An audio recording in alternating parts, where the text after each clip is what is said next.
ماما راتي. محمد رمضان دلوقتي بيغني وهو مش مطرب. انا خايف على المستمعين، احنا مش محتاجين تلوث اكتر من كده. في حد من المرحومين ينفع؟ ماشي. عايزين نموت ولا ايه؟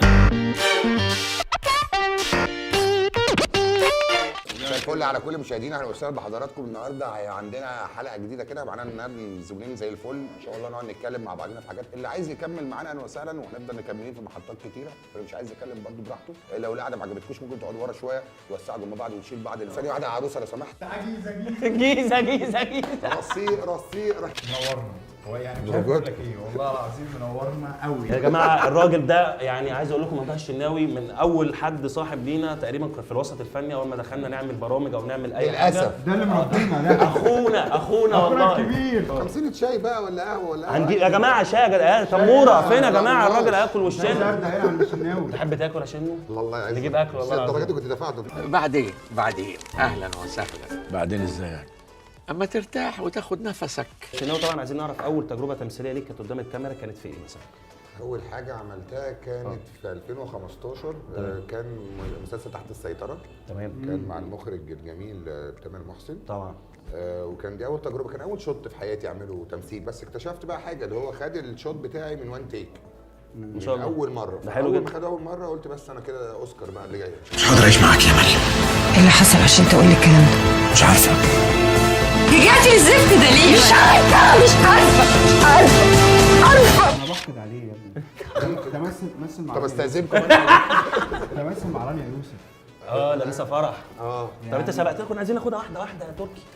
مع الواحد رانيا يوسف مش هينفع. طب انا هروح بسرعه. رانيا يوسف انا يلا. عملت تحت السيطره، بعديها ربع رومي، بعديها نصيبي واسمتك الجزء الثاني، بعديها رحت بقى لرانيا يوسف. دورك في لانسه فرح انا فرح. مختلف عن الادوار اللي انت قدمتها قبل كده؟ خالص مختلف تماما. تمام. كوميدي ولا هو المسلسل كوميدي طبعا احنا هو عارفين. المسلسل كوميدي طبعا، بس مش هبقى انا كوميدي يعني. كان عامل الكوميديا فيها الجميل تامر فرج.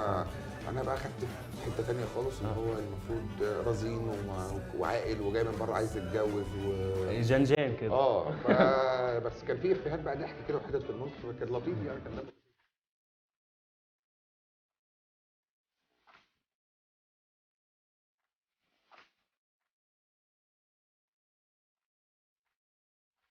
بتلاقي نفسك فين اكتر؟ كاعلامي ولا كممثل؟ انا عن نفسي اي حاجه بشتغلها، ان الله يحب اذا عمل احدكم عملا ان يتقنه. جالي كمذيع، بشتغل المذيع وشغلي وبذاكر كويس قوي. في التمثيل نفس القصه، بيجي لي الحاجه باخدها وبقعد بروح الترابيزه مره واثنين وثلاثه، حتى لو شط صغير، لو طالع مشهد واحد، مش اللي هو انا هخش بقى يلا قلبه وقومه ودي نحتاج. لا، اوعى تفكر في النحت. صح. فكر انك تبدا تاخد يعني انت خطوات. في ناس كتير بحسها ان هي واخده الفن كسبوبه او كنحتايه. فين هم بقى؟ قاعدين في البيت هيوحشونا يعني. لغايه دلوقتي الاستاذ عادل امام بيقعد يقرا الورق 2 و3 و4. زعيم، ده زعيم فن يعني، وراجل عنده باع. انت بتتكلم في 60 سنه تمثيل. بيقعد لغايه دلوقتي يذاكر ورق، ولغايه دلوقتي بيعمل بروف الترابيزه، لغايه دلوقتي بيقعد مع الممثلين ويتكلم معاهم وياخد معاهم وياخد منهم ويشتغل معاهم. فانت بتتكلم هو ده الصح. لكن انا اخش يلا يا جماعه دوروا كاميرات انا جاهز يلا هنشوف بسرعه. لا، ما مش تنجح. بيسالوا الاستاذ حسين كمال، قالوا له تعمل فيلم هلس وتكسب ولا تعمل فيلم بيقول حاجه؟ قال لهم الثقافه والهلس لا يمكن يجتمعوا. مرتبط بكام 32 بنت في حياتك؟ كام 32؟ هي الباكج بتاعها. 32 خطيبتك او المدام لقت روج على قميصك يا شناوي، هتعمل ايه؟ هتكسبه. مش اي حاجه. مش ممكن يكون شوت مثلا في فيلم او مسلسل؟ يا شناوي. انا شغال في بنك. ماشي. لا بقى خلاص يعني ما شفته مرة وهي المرة، شفته مرة وهي المرة، شفته مرة وهي المرة، خطف إحساسي. هل ممكن شناوي يجرب يغني؟ ومش قصدي ان يكون صوتك حلو طربي يعني. محمد رمضان دلوقتي بيغني وهو مش مطرب، هو ممثل بيأدي. مؤدي. والله فكرت في الوي ده والله ميزو انت وتركي، فكرت. بس انا خايف على المستمعين يعني. مش محتاجين تلوث اكتر من كده يعني. معلش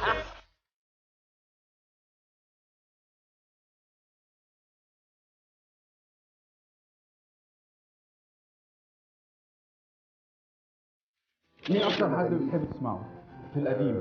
في القديم بعيش معاها قوي ام كلثوم جدا. الله. بحب برضو الصبح يعني. انا وانا رايح كل يوم اصور، تمام.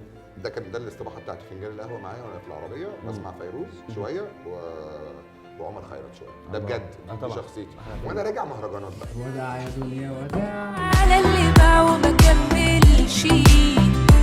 لا خلاص والله انا هقول من غيرك دي هتمشي.